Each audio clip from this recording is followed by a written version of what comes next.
Blogger. Hello. What's your blogging? I do backpacking education. Oh, that's cool. Hi folks, it's Switchback.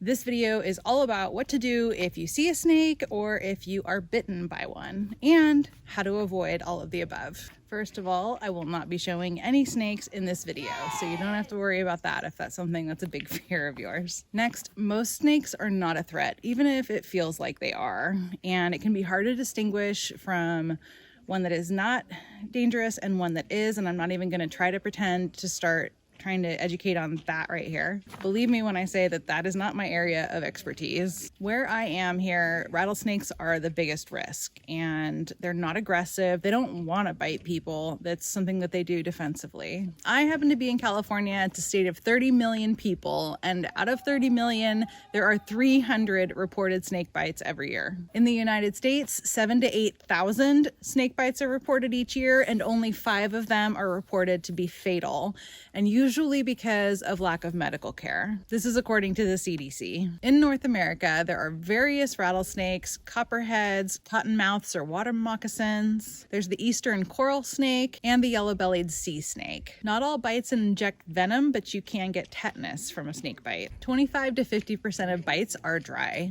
A rattlesnake can lunge about 2/3 of its body length. Most bites occur from handling or accidentally touching snakes, and that includes decapitated heads or dead snakes. Gross, right? Keep your dog on a leash in order to keep them from getting bitten. Rattlesnakes can swim, so be careful about what might look like a stick on the surface of the water. Snakes are a bigger risk in warmer weather because they are cold-blooded, which means that they cannot generate enough body heat for themselves. So what do you do if you do get bitten by a snake? Well, first of all, check that it really was a snake bite. Now, if you saw the snake and you saw it bite you, then you can rule it out that it might be something else. But sometimes even being poked by a stick can feel like a snake bite. So you're going to want to check for 2 fang marks. Check for any swelling. There should be moderate to severe pain. There can be skin discoloration like redness or bruising. You may be bleeding. There may be blistering. You could experience nausea, vomiting, or diarrhea. You may have dizziness, slurred speech. You may be sweating. There may be an altered mental status. There may be difficulty breathing or even no breathing. You may have a rapid heart rate, a weak pulse. If you're monitoring vitals, there could be low blood pressure. There might be a metallic, mint, or rubber taste in the mouth. There'll be increased salivation. There may be numbness or tingling in the face or limbs. So let's say now that you have confirmed that you have a snake bite. Well, first thing to do is try to get to the nearest hospital. Activate your SOS button if you're out in the backcountry.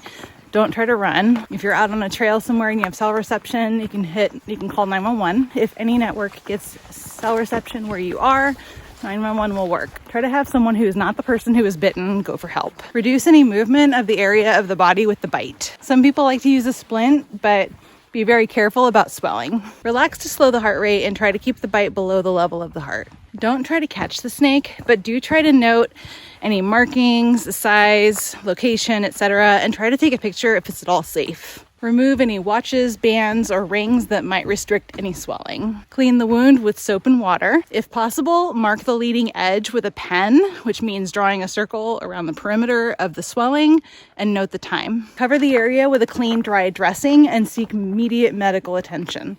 Try to get to the trailhead as best you're able, and then have someone drive you to the hospital. If you're getting any value of this, be sure to like down below and hit that subscribe button. How do you avoid getting bitten? So avoid handling or getting too close to any snake.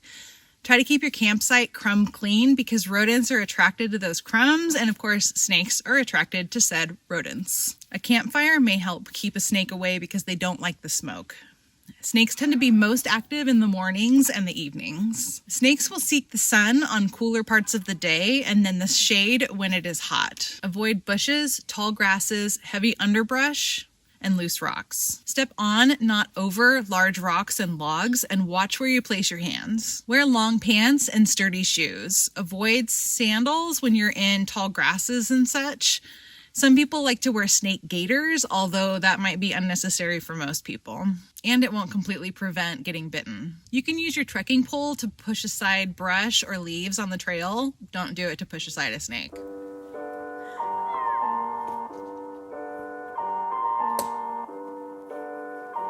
Use caution anytime that you're picking something up off the ground, and that includes your gear or your shoes if they've been sitting outside for a while. What do you do if you see a snake? First, back away if you can. Try to wait it out, or if you need to get around the snake, you can give it a very wide berth, but keep an eye on that snake in case it decides to try to escape in the same direction that you just have. You can try stomping from a safe distance so that they can hear that you're there. They don't have external ears, so yelling will not help. Don't try to use a trekking pole or a stick to move it or scare it.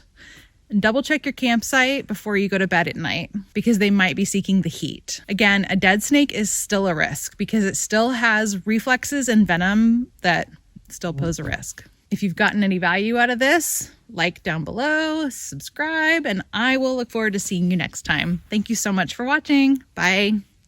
Oh, sorry. Are you? Oh, you're fine. I knew it was going to be busy today. It's all good.